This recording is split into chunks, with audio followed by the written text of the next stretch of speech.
जय श्रीराम. रामो राजमणी सदा विजयते. रामं रमेशं भजे. रामेणाभिहता निशाचरचमू. रामाय तस्मै नमः. रामान्नास्ति परायणं परतरं. रामस्य दासोऽस्म्यहम्. रामे चित्तलयः सदा भवतु मे. भो राम माम् उद्धर. महारुद्रजे मारुती रामदास. कली माजिते जाहले रामदास. जना उद्धराया पुन्हा प्राप्त होती. नमस्कार त्या ब्रह्मचैतन्यमूर्ती. मनोजवं मारुततुल्यवेगं. जितेन्द्रियं बुद्धिमतां वरिष्ठं. वातात्मजं वानरयूथमुख्यं. श्रीरामदूतं शरणं प्रपद्ये. शुकासारिखे पूर्णवैराग्यजाचे. वसिष्ठापरी ज्ञानयोगेश्वराचे. कवी वाल्मिका सारिखा मान्य ऐसा. नमस्कार माझा सद्गुरु रामदासा. जय जय रघुवीर समर्थ. श्रीराम समर्थ. जय श्रीराम. सगळ्यांना माझा नमस्कार. आपण रामदास स्वामींनी जे मनाचे श्लोक रचलेले आहेत त्याचा अभ्यास करतोय. आपण दर रविवारी एक एक श्लोकाचं निरूपण बघतोय आणि समर्थांना प्रत्येक श्लोकामध्ये आपल्याला काय सांगायचं आहे हे आपण पाहतोय. आज निरूपणासाठी 37वा श्लोक आहे. तो श्लोक काय आहे हे पहिल्यांदा आपण बघूया आणि मग त्याचा अर्थ बघूया. सदा चक्रवाकासी मार्तंड जैसा. उडी घालितो संकटी स्वामी तैसा. हरी भक्तीचा घाव गाजे निशाणी. नुपेक्षी कदा रामदासाभिमानी. जय जय रघुवीर समर्थ. श्रीराम समर्थ. काय श्लोक आहे ते पहिल्यांदा आपण पाहूया. अर्थ पाहूया. सदा चक्रवाकासी मार्तंड जैसा. चक्रवाक म्हणजे काय? तर हा पक्षी आहे एक. सदा म्हणजे सदैव, सर्व काळ. मार्तंड म्हणजे सूर्य. उडी घालितो संकटी स्वामी तैसा. स्वामी म्हणजे भगवंत परमेश्वर. हरिभक्तीचा घाव गाजे निशाणी. घाव म्हणजे काय? की प्रहार किंवा तडाखा. गाजे म्हणजे दुमदुमणं, गाजणं, वाजणं. निशाणी म्हणजे एक प्रकारचं रणवाद्य किंवा ज्याला आपण नौबत म्हणतो किंवा नगारा. म्हणजे समर्थ या श्लोकामध्ये काय सांगतात की सदा चक्रवाकासी मार्तंड जैसा. उडी घालितो संकटी स्वामी तैसा. हरिभक्तीचा घाव गाजे निशाणी. नुपेक्षी कदा रामदासाभिमानी. म्हणजे चक्रवाक पक्षाचं जे जोडपं आहे ते रात्रीच्या समयी विरहानी व्याकुळ होतं. सूर्य उगवल्यानंतर त्या जोडप्याचं मिलन होतं.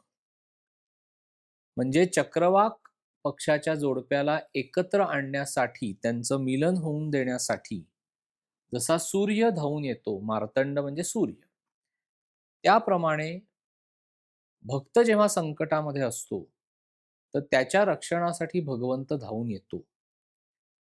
आणि हा जो हरिभक्तीचा गजर आहे किंवा प्रहार किंवा तडाखा आहे तो हे गरजून एखादं रणवाद्य फुंकल्याप्रमाणे सांगतोय की परमेश्वराला किंवा भगवंताला त्याच्या दासाविषयी, भक्ताविषयी अतिशय अभिमान असतो आणि तो त्याची कधीही उपेक्षा करत नाही.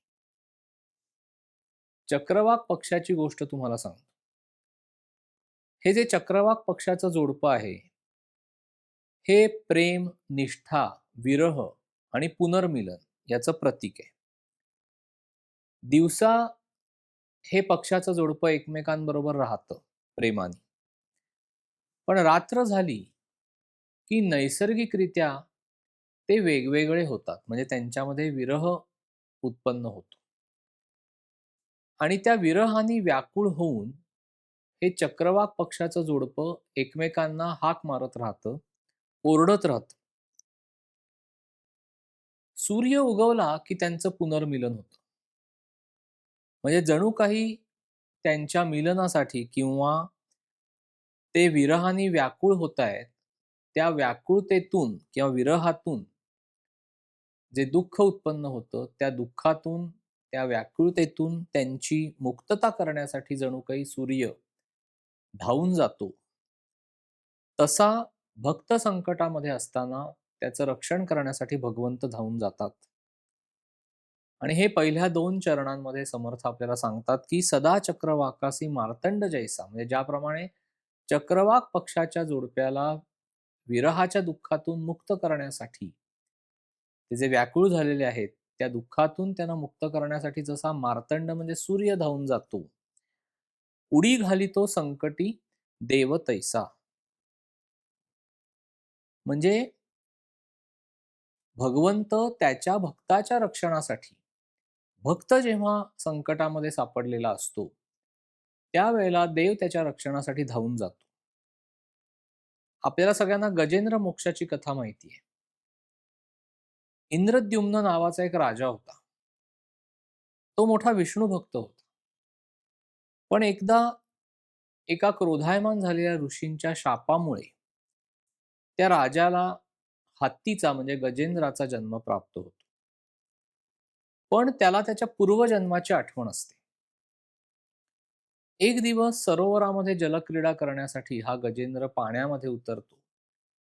त्यावेळेला एक मगर तिथे येते आणि त्याचा पाय तिच्या जबड्यामध्ये किंवा तोंडामध्ये पकडते आणि त्याला पाण्यामध्ये खेचू लागते. आता त्या हत्तीला म्हणजे गजेंद्राला तो पाय मगरीच्या तोंडातून सोडवता येत नाही आणि तो रक्तबंबाळ व्हायला लागतो. म्हणजे त्याला त्याची मुक्तता करून घेता येत नाही. तो संकटामध्ये सापडतो आणि त्याला पूर्वजन्माचं स्मरण असल्यामुळे किंवा आठवण असल्यामुळे त्याला विष्णूंची आठवण होते. विष्णूंचं स्मरण होतं कारण तो पूर्वजन्मी विष्णूंचा भक्त असतो किंवा उपासक असतो. मग तो अतिशय काकुळतीला येऊन विष्णूंचा धावा करायला लागतो. त्यावेळेला विष्णू गरुडावर बसून तिथे येतात, अवतीर्ण होतात, प्रकट होतात आणि आपल्या सुदर्शन चक्राने त्या मगरीचा वध करून गजेंद्राची मुक्तता करतात आणि त्याला आपल्याबरोबर वैकुंठ लोकामध्ये घेऊन जातात आणि त्याला मोक्ष देतात. आणि हे समर्थ आपल्याला पहिल्या 2 चरणामध्ये सांगतायत, की "सदा चक्रवाकासी मार्तंड जैसा, उडी घालितो संकटी स्वामी तैसा." म्हणजे या कथेतून आपल्याला हा बोध मिळतो, की ज्याप्रमाणे चक्रवाक पक्षाचं जोडपं विरहाच्या संकटामध्ये असताना जसा सूर्य त्यांच्या पुनर्मिलनासाठी धावून जातो, त्याप्रमाणे भक्तावर संकट आलं, की देव धावून जातो. म्हणजे गजेंद्राच्या साहाय्याला जसा भगवंत धावून आला, त्याप्रमाणे भक्ताच्या हाकेला भगवंत धावून जातात. पण आपली दृढ श्रद्धा पाहिजे, भाव पाहिजे. म्हणजे 35व्या श्लोकामध्ये समर्थांनी हेच आपल्याला सांगितलं, की "असे हो जया अंतरी भाव जैसा, वसे हो तया अंतरी देव तैसा." जसा भाव तुमच्या मनामध्ये असेल, तसा तुम्हाला देव म्हणजे भगवंत प्राप्त होईल. "अनन्यास रक्षितसे चापपाणी, नुपेक्षी कदा रामदासाभिमानी." म्हणजे उडी घालितो संकटी स्वामी जैसा. 35व्या श्लोकामध्ये सुद्धा समर्थ माऊली आपल्याला तेच सांगते, की भक्ताच्या रक्षणासाठी अनन्यास रक्षितसे चापपाणी. जो अनन्य भावाने भगवंताला शरण गेलेला आहे, त्याचं रक्षण करण्यासाठी भगवंत तिथे धाव घेतात. म्हणजे याचं सूक्ष्म अवलोकन केलं, की आपल्याला असं जाणवतं, की भगवंत धावून येतात. पण कोणाच्या रक्षणासाठी? तर भक्ताच्या. भक्त म्हणजे कोण आहे? जो भगवंतापासून विभक्त नाही तो भक्त. म्हणजे जो भगवंताला अनन्य शरण गेलेला आहे. पूर्ण शरणागत होऊन जो त्याची भक्ती करतोय, ज्याची मनापासून तो श्रद्धेनी त्याची उपासना करतोय, तो भक्त आहे. म्हणजे ज्याची भगवंतावर दृढ श्रद्धा आहे, विश्वास आहे. असा अनन्य झालेला भक्त जेव्हा संकटामध्ये सापडतो, तेव्हा भगवंत त्याच्या रक्षणासाठी धावून जातात.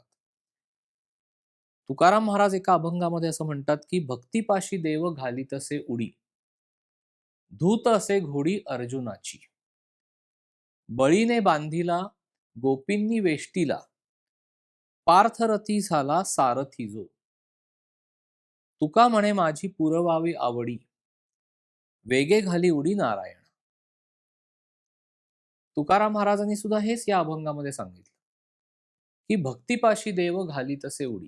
जो भक्त आहे, त्याच्या भक्तीवर प्रसन्न होऊन तो ज्यावेळेला संकटामध्ये सापडतो, तेव्हा नारायण म्हणजे प्रत्यक्ष भगवान विष्णू, श्रीहरी, भगवंत त्याच्या रक्षणासाठी धावून जातात.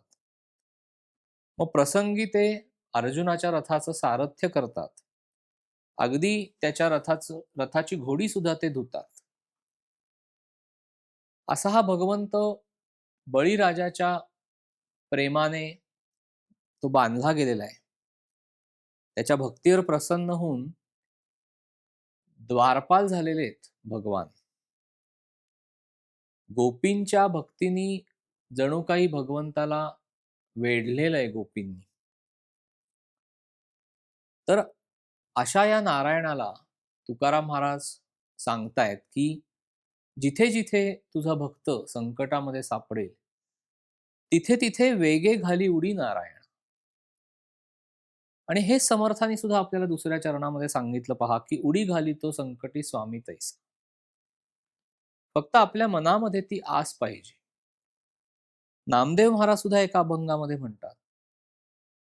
नामदेव महाराजांनी सुद्धा या अभंगामध्ये चक्रवाक पक्षाचं दाखला दिलेला आहे, की चक्रवाक पक्षी वियोगे बहाती, झाले मजप्रती तैसे देवा.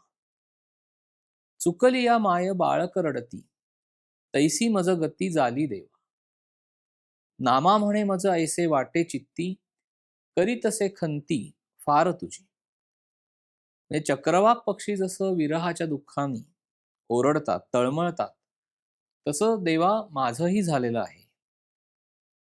हा विरह भक्ताला त्याच्या भगवंतापासून झालेला विरह आहे. आणि तो मला आता सहन होत नाहीये.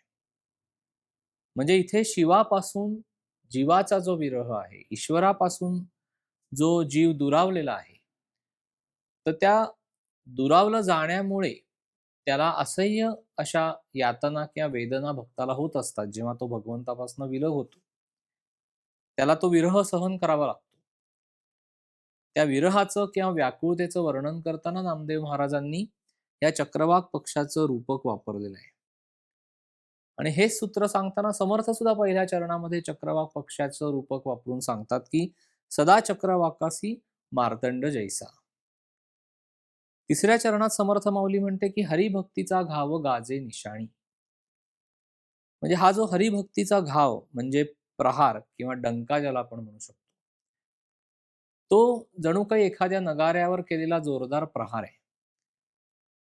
म्हणजे एखादा डंका जसा वाजवला जातो किंवा जसं एखादं रणवाद्य जोराने फुंकलं जातं, तसं हा भक्तीचा डंका हे जोरदारपणे गरजून सांगतोय, की देवाला त्याच्या दासाविषयी अतिशय अभिमान असतो आणि तो त्याची कधीही उपेक्षा करत नाही.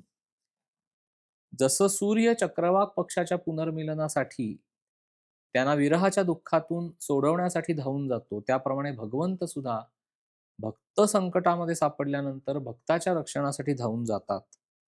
ते भक्ताची कधीही उपेक्षा करत नाहीत आणि भक्ताविषयी सदैव अभिमान बाळगून असतात. आणि हेच या श्लोकामध्ये समर्थांनी सांगितलंय, की "सदा चक्रवाकासी मार्तंड जैसा, उडी घाली तो संकटी स्वामी तैसा." हरिभक्तीचा घाव गाजे निशाणी, नुपेक्षी कदा रामदासाभिमानी. जय जय रघुवीर समर्थ.